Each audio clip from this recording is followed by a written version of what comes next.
Uma das atitudes essenciais de quem crê em Deus, de quem tem fé em Deus, é a oração.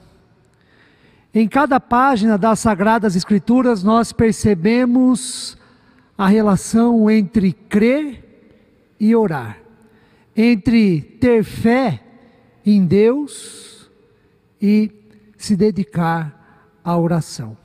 Nesse sentido, quem crê, ora. Quem confia em Deus, ora. Quem reconhece o poder e o amor de Deus, ora. Quem precisa de ajuda, pede e intercede a Deus. Além das Sagradas Escrituras, a oração sempre foi um assunto recorrente em toda a história da igreja.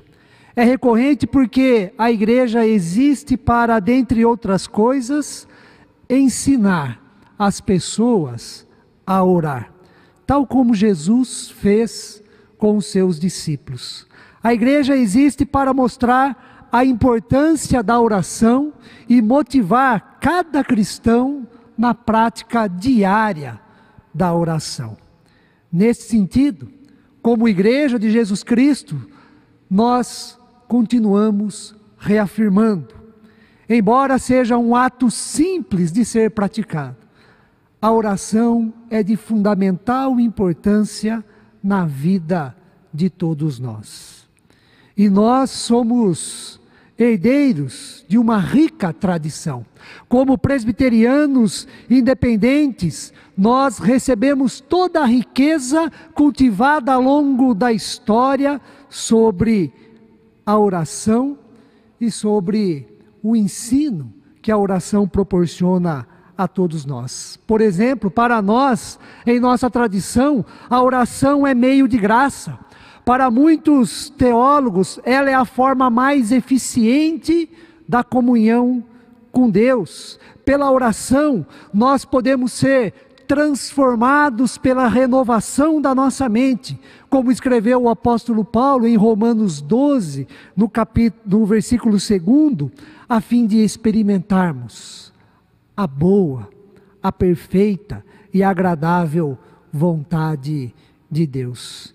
Em outras palavras, a oração muda a nossa maneira de pensar, muda a nossa maneira de agir, muda a nossa maneira de compreender e até mesmo aceitar a boa, perfeita e agradável vontade de Deus para a nossa vida. Como sabemos muito bem, oração consiste basicamente em falar com Deus. Falar com Deus na condição em que nos encontramos. Falar das nossas necessidades, as nossas vontades, falar os nossos temores, confessar os nossos pecados, pedir livramento, interceder pelas pessoas, assim como agradecer e exaltar a Deus por aquilo que Ele é, por aquilo que Ele fez e por aquilo que Ele faz em nossa vida. Ninguém melhor do que o próprio Jesus para nos mostrar a importância da oração em nosso viver. Ele, sendo Deus, mas na condição plena de ser humano, orou e desenvolveu todo o seu ministério fundamentado na oração. Em vários textos dos evangelhos nós encontramos Jesus se retirando para orar. Às vezes, ele se retira para orar sozinho, estar a sós com Deus. Outras vezes, ele chamou os seus discípulos, principalmente Pedro, Tiago e João, para orarem juntos. E várias vezes também, Jesus orou com a multidão e em favor da multidão. E em meio a tantas implicações e possibilidades quando oramos, uma que merece a nossa atenção na manhã deste domingo é o fato dela nos ensinar e nos conscientizar a respeito da nossa dupla cidadania. O tema da série de mensagens deste mês é dupla cidadania, da terra e dos céus. E a oração nos mostra exatamente isto, que somos cidadãos da terra e também dos céus.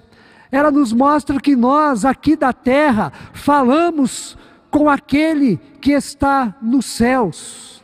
E aquele que está nos céus escuta a nossa oração e desce e se faz presente conosco aqui na terra.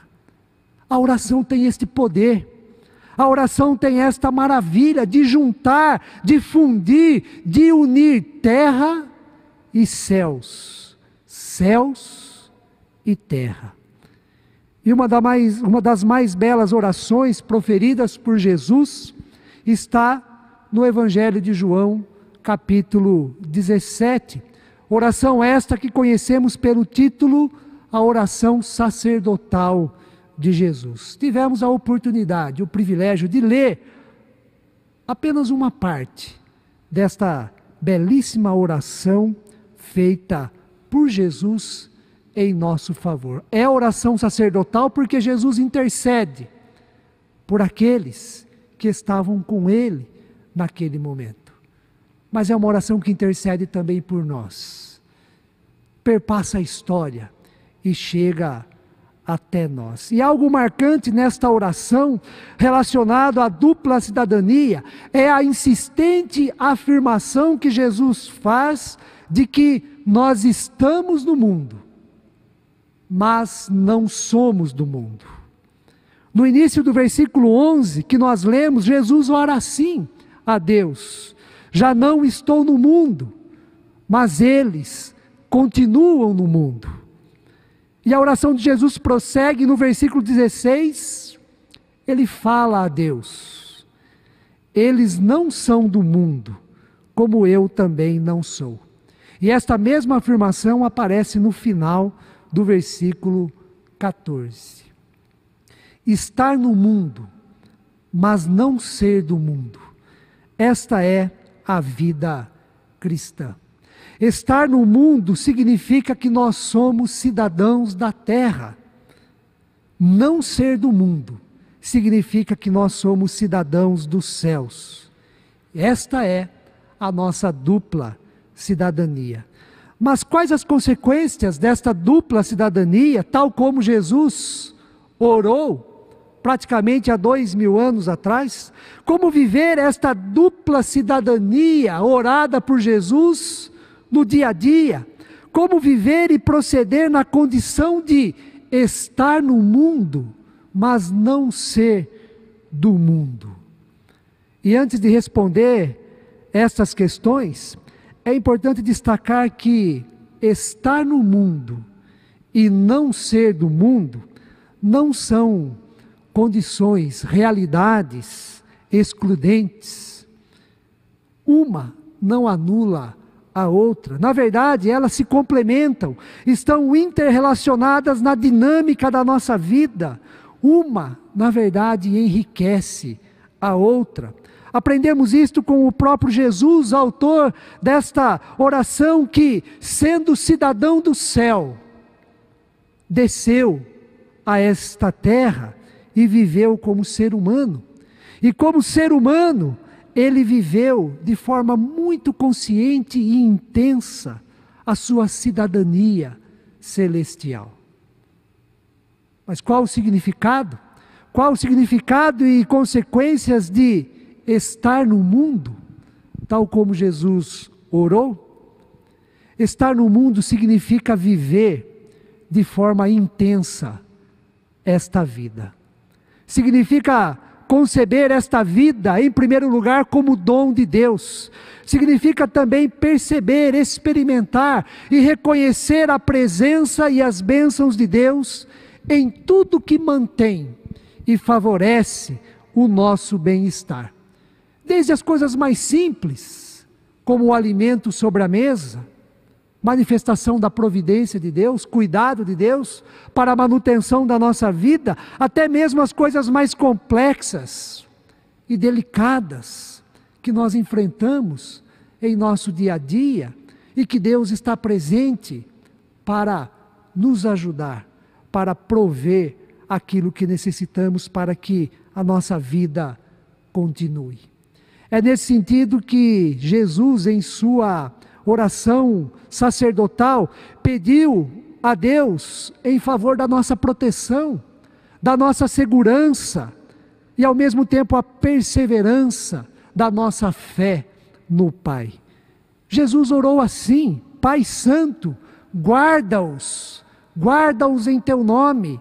E no versículo de número 16, quando eu estava com ele, guardava-os no teu nome que me deste, e protegi-os, e nenhum deles se perdeu, exceto o filho da perdição, para que se cumprisse as Escrituras. Porém, Jesus é mais incisivo em favor da nossa segurança, da nossa proteção, do nosso bem-estar no mundo, quando ele diz: não peço que os tire do mundo, mas que os guarde do mal. No mundo tão violento em que vivemos, numa realidade em que a vida está tão banalizada, em que a vida é tirada por uma simples discussão, um par de tênis, um relógio, no mundo de tantas agressões, conflitos e ameaças, este pedido de Jesus passa a ser extremamente oportuno para todos nós. Não peço que os tires do mundo, e sim que os guardes do mal. E esta é a nossa oração como igreja também, em seu favor. Que Deus livre todos nós do mal que estamos sujeitos diariamente no mundo em que vivemos. Mas há outro aspecto em relação ao significado de estar no mundo, como Jesus orou e muito bem relatou a nossa condição enquanto seres humanos. Além da vida ser concedida como dom de Deus e reconhecermos a ação de Deus para a nossa manutenção e bem-estar, estar no mundo significa ser responsável no e pelo mundo em que vivemos. Como vimos, a oração de Jesus foi para que Deus não nos tire do mundo. E este pedido de Jesus se justifica pelo fato de que nós cristãos, enquanto estamos no mundo, somos sal da terra e luz do mundo, tal como foi também ensinado por Jesus. Ou seja, nós somos responsáveis por fazer a diferença no mundo em que estamos, somos responsáveis pelo testemunho do Evangelho de Cristo Jesus, somos responsáveis por testemunhar, por demonstrar o amor de Deus a todas as pessoas. Assim, estar no mundo significa exercer nossa cidadania terrena de forma responsável e de forma que glorifique a Deus. De forma prática, estar no mundo significa ser honesto na atividade profissional e nos negócios, ou seja, não trapacear a fim de se obter um benefício injusto sobre a outra pessoa, mas agir de tal maneira que as pessoas possam usufruir com qualidade daquilo que é o resultado do nosso trabalho, do negócio que fazemos com a outra pessoa. Estar no mundo significa, dentro das nossas condições, participar de ações que favorecem o bem comum da vida em sociedade. Ou seja, contribuir da maneira que nós podemos para que o mundo seja cada vez melhor para se viver.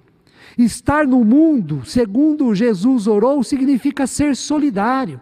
Ser solidário com quem sofre e ajudar, partilhar o que temos e podemos, doar, estender a mão, ceder um pouco do nosso tempo para socorrer a quem precisa de ajuda. Estar no mundo, conforme Jesus orou, significa participar criticamente, como cristãos, da vida política, econômica e social, e assim exigir os nossos direitos, mas também cumprir com as nossas responsabilidades. Estar no mundo significa cuidado ecológico para com toda a criação. Ou seja, precisamos cultivar ações que caracterizam a sustentabilidade planetária. Estar no mundo significa, diante do momento tão delicado e conflituoso que vivemos em nosso país, e que a tendência é se agravar, significa sermos agentes da paz. Bem-aventurados os pacificadores, disse Jesus, pois serão chamados filhos de Deus. É a bem-aventurança proferida por Jesus. Precisamos escutar, muitas vezes ouvir educadamente e respeitar quem pensa diferente. Precisamos praticar a tolerância, a paciência, o equilíbrio, ter o domínio próprio, que é uma das características do fruto do Espírito em nossa vida. Estar no mundo significa muito mais, mas eu vou parar por aqui. Vou parar por aqui porque é importante destacar também o que significa não ser do mundo. Ser do mundo significa conceber a vida como dom de Deus, perceber a ação de Deus na manutenção da nossa vida. E significa ser responsável para que o mundo seja melhor, por meio das nossas atitudes, dos nossos comportamentos. Mas qual o significado e as consequências de não ser do mundo? Como Jesus também orou e bem proferiu a nossa condição como filhos e filhas de Deus. Se estar no mundo significa ser responsável pelo mundo, pelo bem-estar das pessoas, e se estar no mundo e não ser do mundo são complementares, como nós já destacamos, uma não exclui a outra, não ser do mundo, como Jesus orou, não significa fuga, não significa ignorar tudo que acontece à nossa volta, nem a realidade em que vivemos. Não ser do mundo não significa qualquer configuração de uma prática ascética, de afastamento, de rejeição, de menosprezo e até mesmo de condenação para com as coisas deste mundo e para com as dimensões que perfazem e influenciam a nossa maneira de viver. É claro que mundo, enquanto sinônimo de pecado, mundo enquanto sinônimo de negação a Deus, mundo enquanto sinônimo de realidades que apontam para o anti-reino, para realidades diabólicas, este sim deve ser rejeitado, menosprezado da nossa vida, do nosso pensamento. Mas o mundo enquanto criação divina, o mundo enquanto sociedade, enquanto pessoas que habitam neste planeta, e também mundo enquanto as dimensões que perfazem a nossa vida, este não deve ser rejeitado. Não deve ser rejeitado porque este mundo é alvo do amor de Deus.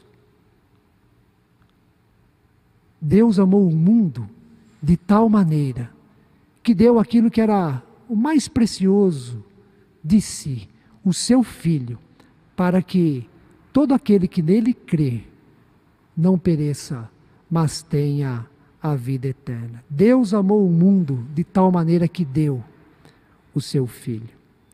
Não ser deste mundo significa que a nossa vida não se reduz ao tempo cronológico que passamos nesta terra.